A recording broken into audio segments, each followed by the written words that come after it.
Hello friends, welcome to my channel sign UPPSC. Friends, आज हम उत्तर प्रदेश समीक्षा अधिकारी सहायक समीक्षा अधिकारी मुख्य परीक्षा 2014 में आए हुए सामान्य हिंदी के प्रश्न पत्र को सॉल्व करेंगे।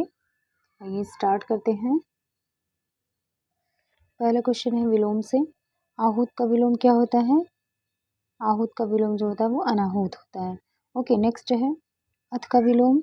अथ का विलोम इति होता है। चलिए अगला है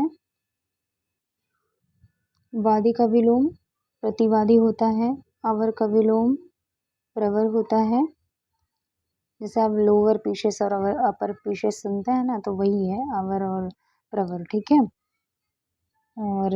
और डिटेल देख लेते हैं इसका। अवर का विलोम प्रवर, जबकि लघु का विलोम गुरु, कनिष्ठ का गुरु तथा कनिष्ठ का विलोम वरिष्ठ और सुवर का विलोम कुंवर होता है। ओके, नेक्स्ट है जटिल का विलोम क्या हो जाएगा? जटिल का विलोम सरल होता है। ओके, डिटेल देख लेते हैं इसका। जटिल का विलोम सरल होता है। कुटिल का भी विलोम सरल होगा और सहज का विलोम क्या होता है? असहज होता है। ओके, नेक्स्ट है विलोम की दृष्टि से एक युग्म अशुद्ध है। आयात निर्यात, दृश्य अदृश्य, प्रत्यक्ष परोक्ष, आमिष सामिष। आमिष सामिष वेरी वेरी इंपॉर्टेंट, ये बहुत बार पूछता है, ठीक है। आमिष सामिष जो है ये विलोम नहीं है, ठीक है। चलिए आगे देख लेते हैं।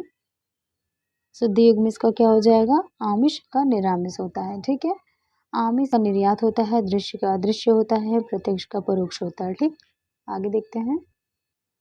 वाक्य वर्तनी संबंधी अशुद्धियां हैं। निम्न वाक्यों में से कौन सा शुद्ध वर्तनी वाला शब्द है? उज्ज्वल, वैमनस्यता, कवित्री, प्रामाणिक।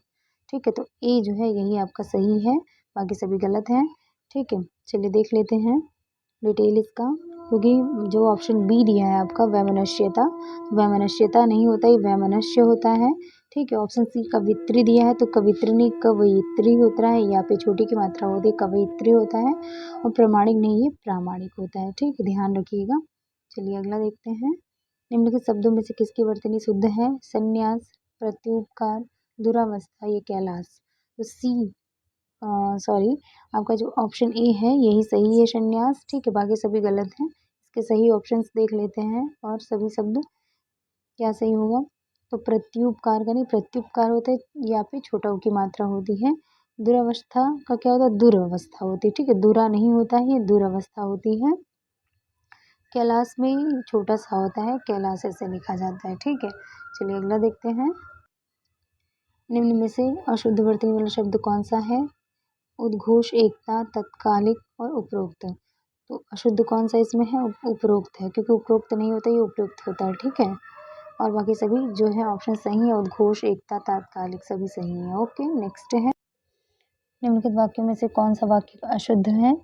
ऑप्शन ए है काशी सदैव से भारतीय संस्कृति का केंद्र रहा है। ऑप्शन बी है गांधी जी का चरखा चलाना स्वदेशी का प्रतीक था। ऑप्शन सी है वन जीवन के कष्टों का भय भी सीता को राम के अनुगमन से रोक नहीं सका। ऑप्शन डी है अपने कुशल रणनीति से शिवाजी ने विपक्षियों के छक्के छुड़ा दिए थे। पूछा इसमें कौन सा अशुद्ध है? ऑप्शन ए आपका ही यही आपका गलत है, ठीक है। कह रहा है काशी सदैव से भारतीय संस्कृति का केंद्र रहा है, ठीक है। तो इसमें गलत क्या है? काशी शब्द करता है जो सदैव स्त्रीलिंग में प्रयोग होता है, ठीक है। तो रहा है नहीं, रही है होना चाहिए, ठीक है। यानी काशी सदैव से ही भारतीय संस्कृति का केंद्र रही है, ठीक है, ये होना चाहिए। बाकी सभी ऑप्शंस आपके सही हैं। गांधी जी का चरखा चलाना स्वदेशी का प्रतीक था, ये आपका सही है। और ऑप्शन सी था कि वन जीवन के कष्टों का भय भी सीता को राम के अनुगमन से रोक नहीं सका, ये भी सही है। और ऑप्शन डी था अपनी कुशल रणनीति से शिवाजी ने विपक्षियों के छक्के छुड़ा दिए थे, तो ये भी आपका सही है। तो ऑप्शन ए जो है आपका वही गलत है, ठीक है। चलिए अगला देखते हैं। निम्नलिखित वाक्यों में से कौन सा वाक्य शुद्ध है? ठीक है, ऑप्शन ए है वे सब प्रकार के दोषों से विहीन है। विहीन है तो यहाँ पे गलत ही लग रहा है, बिल्कुल ये होना ही नहीं चाहिए। वे सब दोषों से हीन है, वे सब प्रकार के दोषों से मुक्त है, तो ठीक है, दोषों से मुक्ति होती है, ठीक, दोषों से मुक्त है, यही ऑप्शन आपका सही होगा। ऑप्शन डी वैसे यहाँ दिया नहीं, ऑप्शन डी भी देख लेते हैं। वे सभी ही दोषों से मुक्त है, तो गलत ही है, ठीक है। ऑप्शन सी ही आपका क्या है? सही है, वे सब प्रकार के दोषों से मुक्त है, ठीक है। चलिए अगला देखते हैं। डिटेल है इसमें। वे सब प्रकार के दोषों से मुक्त है, यही वाक्य क्या अशुद्ध है, जबकि वे सब प्रकार के दोषों से विहीन है, वे शब्द दोषों से हीन है, क्रमशः विहीन और विहीन शब्दों का प्रयोग अनुपयुक्त है। ठीक है, चलिए निम्नलिखित वाक्यों में से एक वाक्य शुद्ध है, बताना है आपको। ऑप्शन ए है पृथ्वीराज चौहान ने यदि राजनीतिक चातुर्य का परिचय दिया होता तो आज भारत का इतिहास कुछ और ही होता। ऑप्शन बी है गिलास ऊपर तक दूध से ठसाठस भरा हुआ था। ऑप्शन सी है प्रबुद्ध विद्यार्थियों को शिक्षा का केवल संकेत मात्र ही पर्याप्त होता है। और ऑप्शन डी है शिक्षक ने विद्यार्थियों को आतंकवाद के ऊपर निबंध लिखने का आदेश दिया। पूछा था इसमें कौन सा वाक्य शुद्ध है, तो ऑप्शन ए जो है ये आपका शुद्ध है, बाकी सभी ऑप्शंस क्या हैं, गलत हैं। ठीक है, ऑप्शन ए था कि पृथ्वीराज चौहान ने यदि राजनीतिक चातुर्य का परिचय दिया होता तो आज भारत का इतिहास कुछ और ही होता, यही सही है, बाकी सभी आपके ऑप्शंस गलत हैं। चलिए इसका डिटेल देख लेते हैं।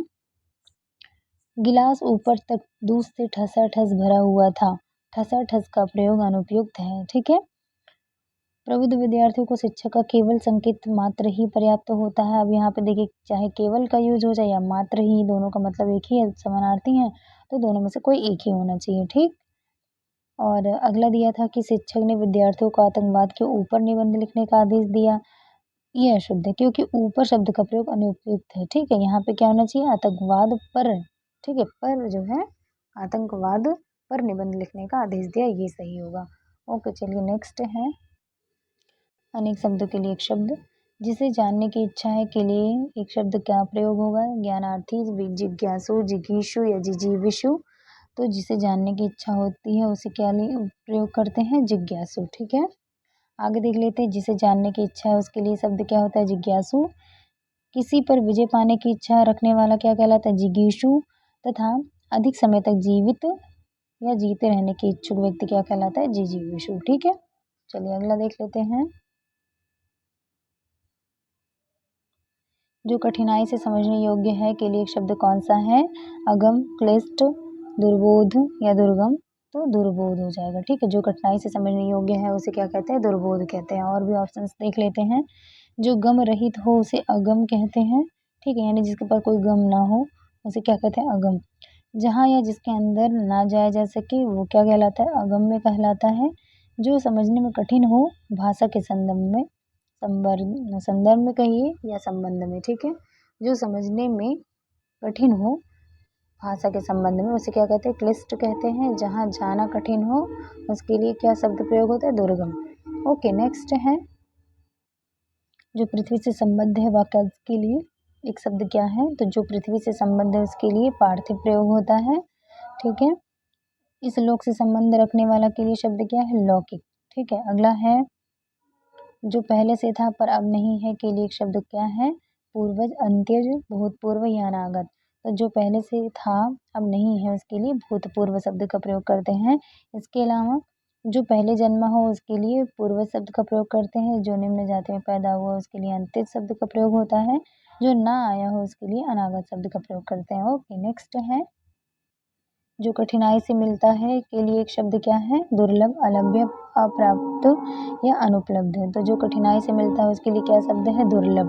ठीक है, डिटेल है इसका। जिसे प्राप्त ना किया जा सके उसके लिए अलभ्य शब्द का प्रयोग करते हैं। जो प्राप्त ना हो उसके लिए अप्राप्य शब्द का प्रयोग करते हैं। जो उपलब्ध ना हो उसके लिए अनुपलब्ध शब्द का प्रयोग करते हैं।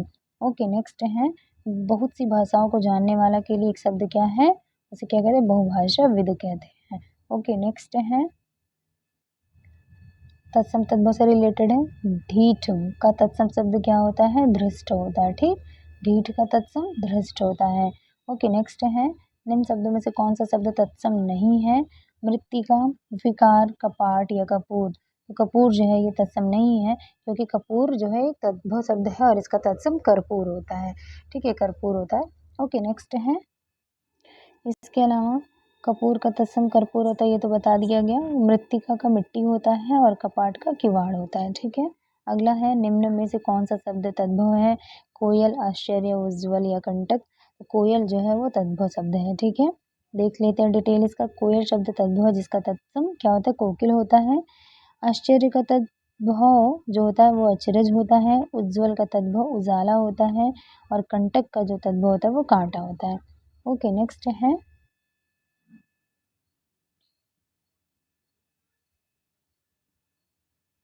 अट्टालिका का तद्भव क्या होता है? ये अटारी होता है, ठीक है। और निम्नलिखित में से कौन सा शब्द तद्भव है? जल, नग्न, तीन या भ्रमर। तो तद्भव क्या है आपका? तीन है, क्योंकि इसका क्या हो जाएगा? तृतीय या त्रीडी। ठीक है, तीन शब्द का तद्भव ये तद्भव है और इसका तत्सम त्रीडी होता है, ठीक। जल, नग्न एवं भ्रमर तद्भव शब्द हैं, क्रमशः इनके जो है तद्भव क्या हो जाएंगे? जल और नग्न और भ्रमर ये सभी तत्सम है और इनकी तद्भव जो है जल का तद्भव पानी, नग्न का नंगा और भ्रमर का भौरा होता है। ओके, नेक्स्ट है करपट का तद्भव क्या हो जाएगा? करपट का तद्भव कपड़ा होता है, ठीक है, और कपूर का कर्पूर होता है, अभी आपने ऊपर पढ़ा। ओके, नेक्स्ट है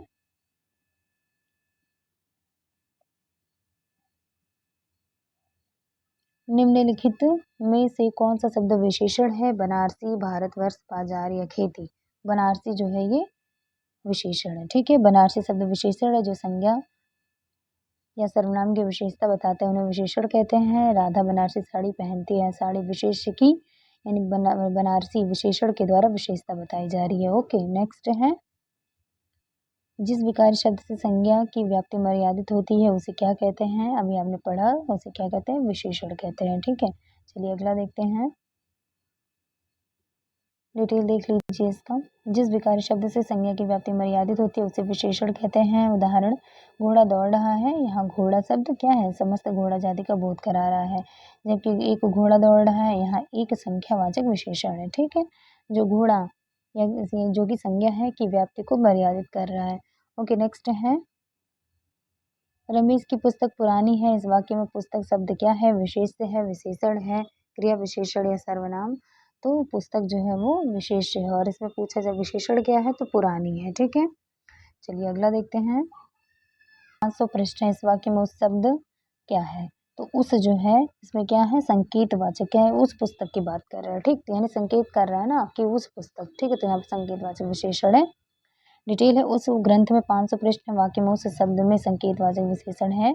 यह सर्वनामक विशेषण का भाग है। पुरुषवाचक या निजवाचक सर्वनामों को छोड़कर अन्य सर्वनाम जब किसी संज्ञा की विशेषता बताए तो उन्हें सर्वनामक विशेषण कहते हैं। ओके, नेक्स्ट है यह चांदी खोटी सी दिखती है। इस वाक्य में खोटी सी विशेषण का प्रकार है क्या?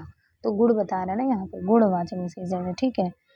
चलिए आगे देख लेते हैं इसका डिटेल। यह चांदी खोटी सी दिखती है, वाक्य में खोटी सी गुणवाचक विशेषण का प्रकार है।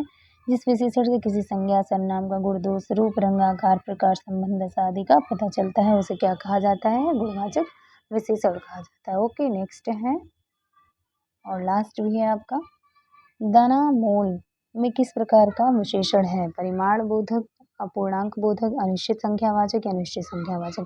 तो दाना मोल में आपका जो है ये अपूर्णांक बोधक विशेषण है, ठीक है। आई होप फ्रेंड्स आपको क्लास अच्छी लगी होगी। अगर आपको क्लास अच्छी लगी हो तो please do like share and subscribe my channel. मिलते हैं नेक्स्ट वीडियो में। Thank you.